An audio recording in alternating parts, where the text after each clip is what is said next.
Hi, this is Data Duo, and this is our project for 2025 International Computing Olympiad. So in this video, I'll be detailing the steps that we took to achieve this project. So this project is called EcoShop, and it's designed to help customers find an eco-friendly alternative for products that they use every single day.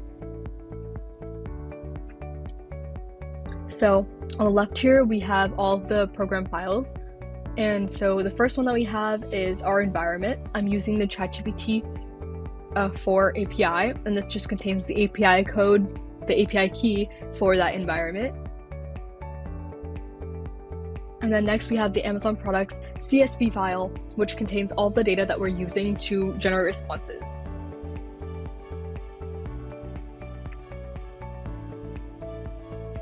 And then we have main PY, which is where we're programming the entire thing. So up here, as you can see, we've imported all the packages that we need to run the program. And then here we're calling the OpenAI API key.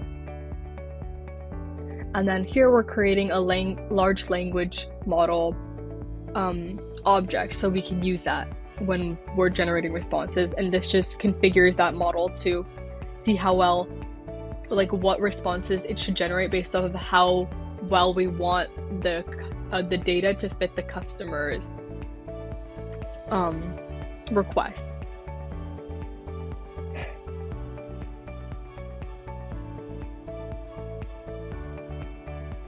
So this just gives when it's generating a response, this just gives it a response template based off of like the input variables, which is going to be product name or product category.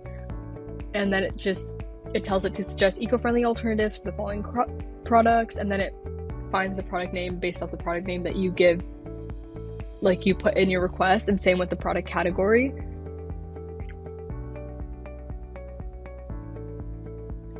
So chain right here, it allows the model to like look back at the data that's previously provided you, like the previous responses it's provided you, to provide you with more accurate responses.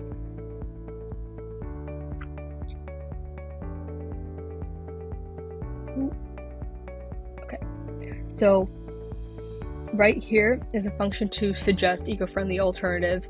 So as you can see, it takes in the product name, the product category, and then response. It finds the product name that matches the product name that you wanted in your request, and same with the product category, and then it returns a response.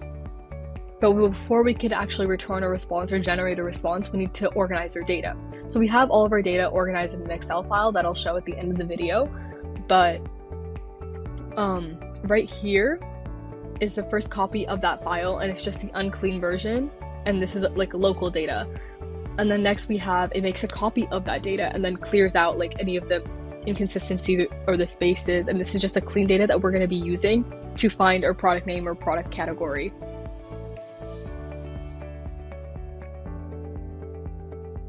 And then here, it's just telling it how to find an alternative. So yeah, that's what it does right here. It like tries up till here, it matches up.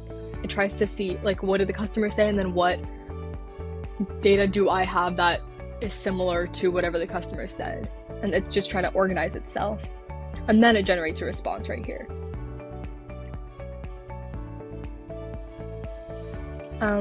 And then this right here it prompts the user input. So enter the product name you want eco-friendly alternatives for, and then it finds alternatives for that product. It calls that function,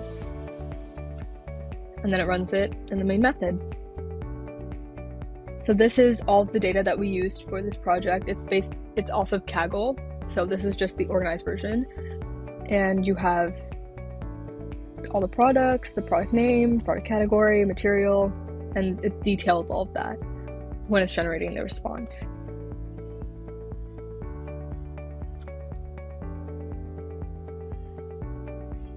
Okay, so now we're just going to try to run the project, and the LangChain warning is just because it just wants us to use a newer version of LangChain.